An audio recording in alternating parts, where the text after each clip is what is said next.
बबलू और हाथी की कहानी। एक दिन बबलू जंगल में घूम रहा था कि इसने एक हाथी को देखा जो एक कांटे की वजह से जख्मी हो गया था। बबलू ने हाथी के करीब जाकर उसके जख्म को देखा और कांटा निकाल दिया। हाथी ने बबलू की इस मदद का शुक्रिया अदा किया और दोनों में दोस्ती हो गई। बबलू और हाथी रोजाना मिलते और एक साथ वक्त गुजारते। बबलू हाथी को अपने गांव ले आया और गांव वालों ने भी हाथी को पसंद किया। हाथी ने गांव के कामों में भी मदद करना शुरू कर दी, जैसे कि पानी भरना और लकड़ियां लाना। एक दिन गांव में एक बड़ा मेला लगा। बबलू ने हाथी को भी मेले में ले जाने का फैसला किया। मेले में बहुत सारे लोग आए हुए थे और सब हाथी को देखकर बहुत खुश हुए। हाथी ने भी मेले में खूब मजा किया। मेले के दौरान कुछ शरारती बच्चों ने हाथी को तंग करना शुरू कर दिया। बबलू ने फौरन उन बच्चों को रोका और हाथी को बचाया। हाथी ने बबलू की इस मदद का शुक्रिया अदा किया और दोनों की दोस्ती और भी मजबूत हो गई। एक दिन गांव में एक बड़ा मसला पैदा हो गया। गांव के करीब एक जंगली जानवर आ गया जो गांव वालों के लिए खतरा बन गया। बबलू ने हाथी से मदद मांगी और हाथी ने अपनी ताकत से इस जानवर को भगा दिया। गांव वाले बहुत खुश हुए और बबलू और हाथी की तारीफ की। एक दिन बबलू और हाथी जंगल में घूम रहे थे कि उन्होंने देखा कि एक दरख्त गिरने वाला है। बबलू ने फौरन हाथी को खबरदार किया और हाथी ने अपनी ताकत से दरख्त को गिरने से रोक दिया। बबलू ने हाथी की इस बहादुरी की तारीफ की और दोनों की दोस्ती और भी मजबूत हो गई।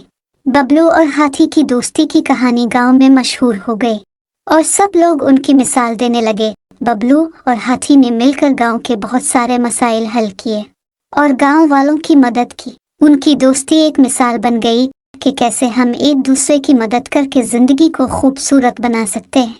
इस कहानी से हमें कई अहम सबक मिलते हैं। दोस्ती की अहमियत। बबलू और हाथी की कहानी हमें सिखाती है कि दोस्ती कितनी कीमती होती है। एक सच्ची दोस्ती में हम एक दूसरे की मदद करते हैं और मुश्किल वक्त में साथ देते हैं।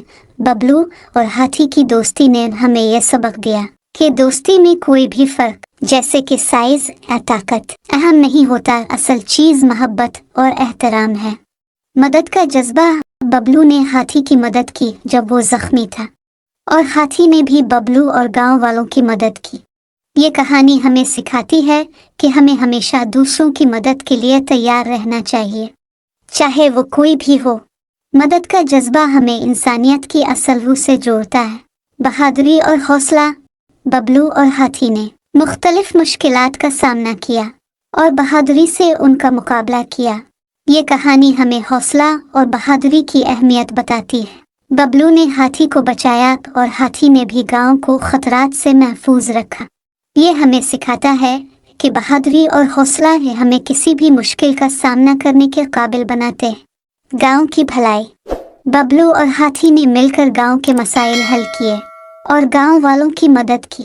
ये कहानी हमें सिखाती है कि हमें अपने लोगों की भलाई के लिए काम करना चाहिए। जब हम मिलकर काम करते हैं तो हम बड़ी से बड़ी मुश्किलात को भी आसानी से हल कर सकते हैं। मुस्बत असरात। बबलू और हाथी की दोस्ती गांव में मशहूर हो गई और सब लोग उनकी मिसाल देने लगे। ये कहानी हमें सिखाती है कि एक अच्छा अमल कैसे दूसरों पर मुस्बत असर डाल सकता है। बबलू और हाथी की दोस्ती ने गांव वालों को भी एक दूसरे की मदद करने की तरगीब दी। इखलाकी सबक। ये कहानी हमें यह भी सिखाती है कि हमें हमेशा नेक दिल और मददगार होना चाहिए। बबलू की नेकी और हाथी की वफादारी ने हमें यह सबक दिया कि अच्छे अखलाक और नेक नीति से हम दुनिया को बेहतर बना सकते हैं। ये कहानी हमें जिंदगी के बहुत से अहम सबक सिखाती है और हमें ये याद दिलाती है कि दोस्ती, मदद, बहादुरी और नेकी की कितनी अहमियत है। और ये कहानी हमें सिखाती है कि दोस्ती और मदद करना कितनी अहम चीजें हैं। बबलू और हाथी की दोस्ती एक मिसाल है कि कैसे हम एक दूसरे की मदद करके जिंदगी को खूबसूरत बना सकते हैं।